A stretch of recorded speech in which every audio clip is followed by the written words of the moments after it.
Hello everybody, it's Marcia from Oils and Wellness with Marcia, and today we're on the second part of chapter 13, self-sabotage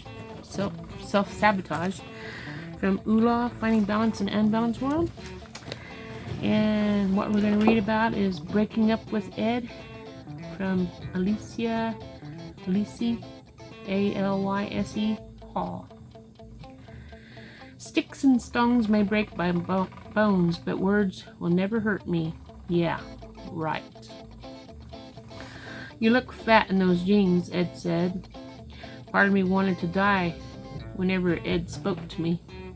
It seemed like he is always there to tear me down and pull me away from anything great in my life. I would tell myself his opinion didn't matter, that I wouldn't let it get me down, but it always did. I knew he wasn't good for me, and I'd wanted him out of my life, but I couldn't get away from him. I just wanted to be normal, young, and free. Enjoying time with my friends and family, pursuing my dreams and creating memories. But no matter what I was doing, Ed was there to tell me no. Every cell in my being was strong enough to not get into a relationship with Ed. I was raised in a loving and strong family that taught me that I was destined for greatness. My parents were fully supportive of my dreams, even when they were different from theirs. But as a teenager, I let him in. At least it was just an occasional conversation. Over time, he insidiously claimed more and more space in my life while simultaneously forcing out self-worth and self-love. Before I knew it, he controlled my life. Our relationship started at the very time I began being bullied from girls in my class. Simply, I wasn't like them. I was shorter, stockier, and my Italian skin was darker than theirs. And that was just different enough for them to single me out and start making me the target for their jokes and taunting. I am strong, and I can get through this, I told myself repeatedly. I didn't want to tell my parents about it, but Ed was there. And although I knew he wasn't good for me, he provided an odd comfort in the progressively out of control situation. Finally, I broke and told my parents everything. Exhausted and crying, I said, "Please help me. I can't handle the bullying any longer, and I'm starting to believe what these girls are saying. I feel like I am losing the battle between who I am and who they are saying I am." My parents were destroyed to hear that their daughter was struggling with these ways. They told me that everything was going to be okay and that they would transfer me to a different school at the end of the quarter. I felt relief in this. I saw an end in sight. I faked a smile and found the courage to face these bullies every day, knowing that soon I'd be able to leave and put them in the past. I had found the strength to end it with Ed. My new school was my refuge, a fresh start. I thought that this was where I could finally be me and pursue my passion again without the onset of evil words. I had barely gotten to the rhythm of this new school and meeting new friends when my past crept up into my present. The bullies from the old school started reaching out to me on social media, and worse yet, they started reaching out to my new friends on social media, telling them that I was a bitch and a bad person. I couldn't start over again. I couldn't move to another new school. I couldn't deal with this again. I am strong, I thought to myself, but I am not this strong. I started to feel weak, and before I knew it, Ed was back into my life. He told me that maybe if I just lose a little weight, I would not get bullied anymore. Maybe if I just cut my food intake down to 500 calories a day and worked out at least 2 hours a day, burning 1,000 calories or more, I would get skinny and they would like me. Then I would fit in. So I listened. No matter how much I tried to love myself for who I was, I would listen to Ed. Soon, yet again, Ed controlled my decisions in my life.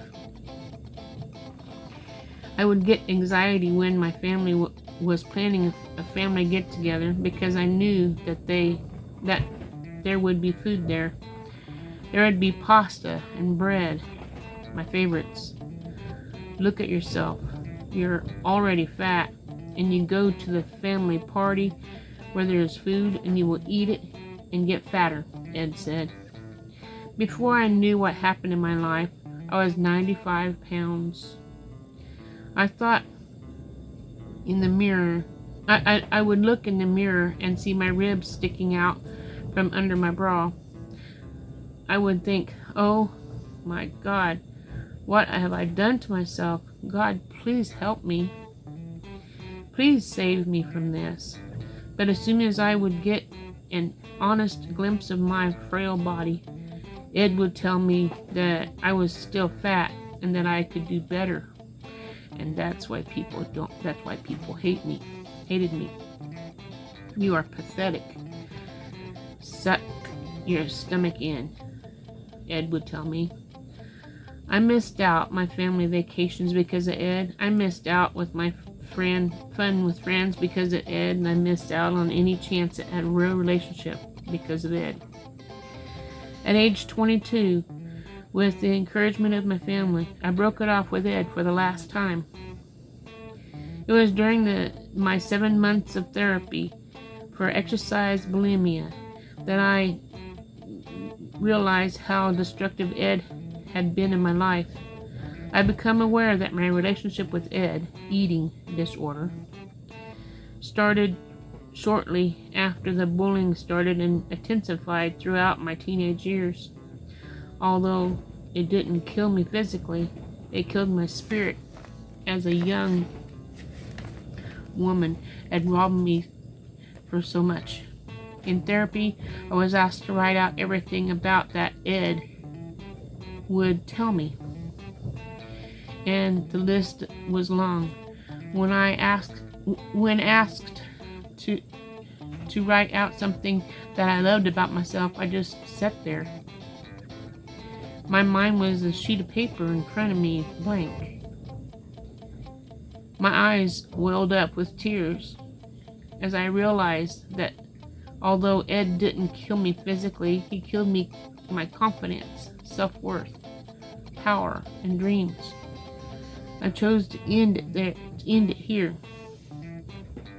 I looked at the blank paper and started with, I love my smile. It was now being 6 years since I broke up with Ed, the scariest thing I've ever done. Although he is like a bad ex-boyfriend lurking in the depths of my mind, I have overcome this part of my life. I have triumphantly found deep love for myself and the woman, and now as a wife, expecting mother, successful doctor, and friend. Every day I hear women say what they did or what they don't like about themselves. Their hair, their body, their arms, their legs, their smile, their nose. The list goes on and on.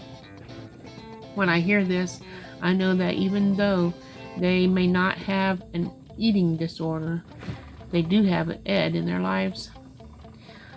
And although we all are different, we all share the inner strength and diverse of life and deserves the life of our dreams. If you are going to be free to love others and chase your dreams, you need to love others. You need to love yourself. We all need to break up with our id.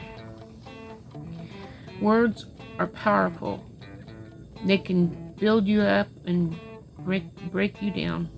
Choose your words carefully. Not only the words that you use for others, but the words you use for yourself. But how do you overcome a lifetime of negative self-talk and toxicity around you? How do you find strength in the voice when it feels as if no one's listening? Missy did it one step at a time, literally. And that's for today's talk. If you have any questions, please comment in the comment section and I'll do my best to answer them. And tomorrow I'll be talking about Inked by Missy Wellman.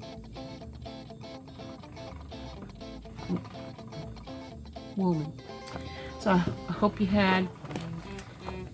enjoyed this. If you did, give it a smash on that thumbs up button. And I'll see you guys tomorrow with another video. Take care.